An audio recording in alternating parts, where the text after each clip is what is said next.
दिलाया। अब कोई स्वास्थ्य विभाग का अफसर जाके आपको तंग और परेशान नहीं करता है।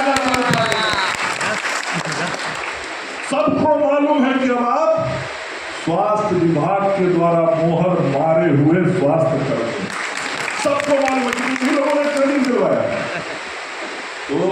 सबसे बड़ा चीज जीवन में जो सम्मान प्रतिष्ठा होता है, और आज कोई भी आ जाए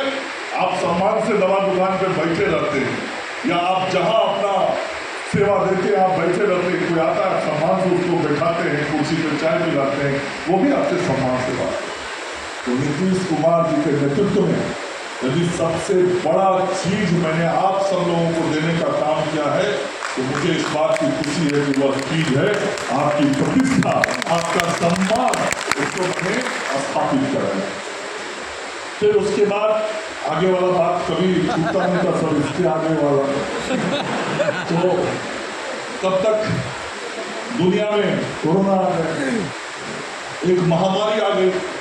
पूरा दुनिया परेशान हो गया कि कैसे लोगों को स्वास्थ्य सेवाएं दी जाए। और निश्चित रूप से बड़े बड़े देश, भारत और बिहार की तो बात छोड़ दीजिए, बड़े बड़े देश जो थे, वो चाहे अमेरिका हो, चीन हो, फ्रांस हो, इंग्लैंड हो, सबकी हालत खराब हो गई थी। कोई संभाल नहीं पा रहा था अपने देश में कोरोना के मरीजों को, उनको कैसे उपचार दिया जाए, कैसे उनके पास स्वास्थ्य कर्मी पहुंचे, कैसे दवाइयां दें, कैसे उनको अस्पतालों में रखे, सारी व्यवस्था चरमरा गई थी पूरी दुनिया की। लेकिन मैं धन्यवाद देना चाहता हूं अपने प्रधानमंत्री आदरणीय नरेंद्र मोदी जी को। दुनिया की व्यवस्था चरमरा गई होगी, लेकिन भारत की व्यवस्था को संभाल के कोरोना के समय में नरेंद्र मोदी जी ने रखा। और यहाँ भी बिहार में मेरे लिए और मेरे जीवन के लिए उससे कठिन समय कोई नहीं आएगा जब मैंने कोरोना को 2 साल तक फेस किया स्वास्थ्य मंत्री जी। आप सोच नहीं सकते, मैं कई रात सोता नहीं था, कई रात मेरी क्या स्थिति होती थी और मेरे विभाग के अधिकारियों की क्या स्थिति होती थी, आप कल्पना नहीं कर सकते। लेकिन उन सारी परिस्थितियों में हम सब लोग जूझते रहे, लड़ते रहे, और बिहार के अंदर गांव के लोगों तक स्वास्थ्य सेवाओं और व्यवस्थाओं को हम उस कोरोना के काल में पहुंचाते रहे, और बिहार के लाखों लोगों के जान को बचाने का काम हम सब लोगों ने अपने मुख्यमंत्री नीतीश कुमार जी के नेतृत्व में किया। बहुत कठिन समय था, आप सब लोग उस समय को नजदीक से देख रहे थे, देख ही नहीं रहे थे, आप भी उससे जूझ रहे थे। और जब मैं उन सारी परिस्थितियों से जूझ रहा था, मैंने उस वक्त एमबीबीएस के फाइनल ईयर के स्टूडेंट्स को भी इस बात की अनुमति दे दी थी कि भले ही परीक्षा पास नहीं किया है छात्र, लेकिन इस आपातकाल जैसी स्थिति में एमबीबीएस का फाइनल स्टूडेंट को भी हम एमबीबीएस डॉक्टर की तरह मानेंगे, और उसको भी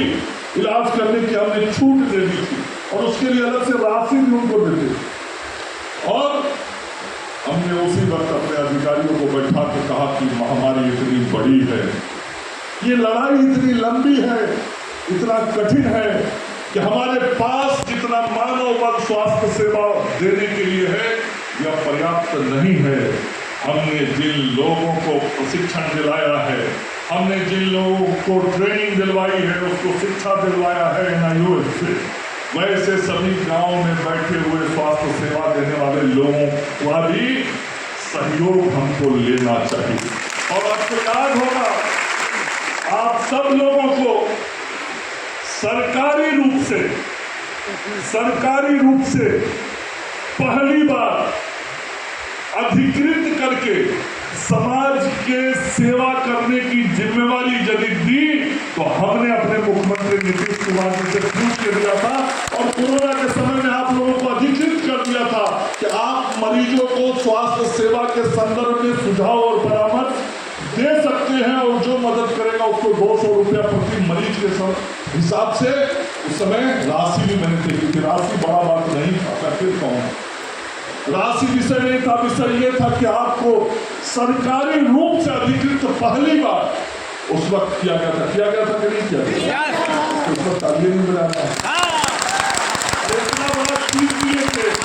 जो हम कह रहे हैं मंजिल तक पहुंचने के लिए रास्ता पर धीरे धीरे आगे बढ़ा जाता है, तो ये धीरे धीरे आगे बढ़ने की ही कड़ी थी। पहला बार सरकारी मोहर लगवाए